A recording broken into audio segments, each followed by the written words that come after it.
TC number 443, 5 seconds. Start. May I now turn to some of the specific issues that have been raised in the course of the debate.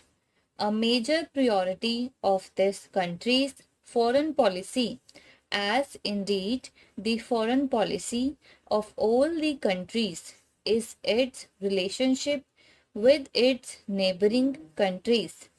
We are very keen and we have always been very keen for having best relations with our neighbors. We have many common aspects.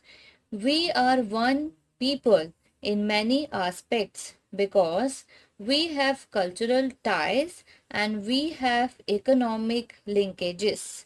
And where we do not have economic linkages, we have good reasons to have economic linkages. In many respects, therefore, the fraternal spirit that we advocate for the international community as a whole, that fraternal spirit must prevail even more vehemently in our own neighborhood, in this region, in this subcontinent, and therefore the relations with our neighbors and the strengthening of these relations are of priority in our foreign policy objectives. We look at the relationship with our neighbors from two places. One is the multilateral plan, and that is basically through the regional arrangement of the SAARC, and the other is, of course, the bilateral plan. As far as SAARC is concerned, I would like to submit here that the recent SAARC summit held in Colombo last December, we hope will impart economic content to growing cooperation amongst the South Asia countries between the SAARC framework. Alleviation of poverty has been accorded the highest priority by the summit leaders who agreed in Colombo to set up an independent South Asian Commission to study and report to the next SAARC summit its recommendations on poverty alleviation in South Asia. With these developments, it is expected that SAARC will be more responsive to the needs and aspirations of the people of South Asia. As far as bilateral relations are concerned, over the last 1 year or so, there has been, by and large, generally speaking, a substantial upswing in these relations.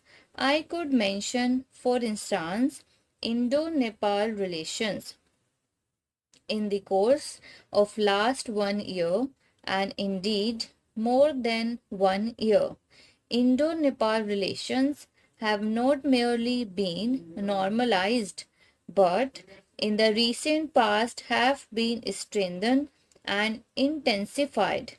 During the Nepalese Prime Minister's visit to India in December 1991, substantial progress was made in identifying concrete areas and mechanisms or mutually beneficial bilateral cooperation between India and Nepal. As many as 5 treaties and arrangements were signed between the two countries for cooperation in a large number of areas such as trade, transit, control of unauthorized trade, agriculture, education, science and technology. A number of decisions were taken for cooperation in the key area of water resources development. Thus, the two countries are moving towards a new era of mutual beneficial bilateral cooperation. In short, I may say that our relations with Nepal are at a splendid high level, and perhaps they have never been as good as they are now. We would indeed improve on this spirit of fraternity and cooperation for further benefit of both our countries and people. As far as Sri Lanka is concerned, the meeting between our Prime Minister and President Prema Dasa in December 1991 on the occasion of the SAARC summit gave a further boost to bilateral relations and enabled discussions of issues of concern. It was agreed that Sri Lanka would take back Tamil refugees presently in India who were desirous of returning voluntarily to their homeland.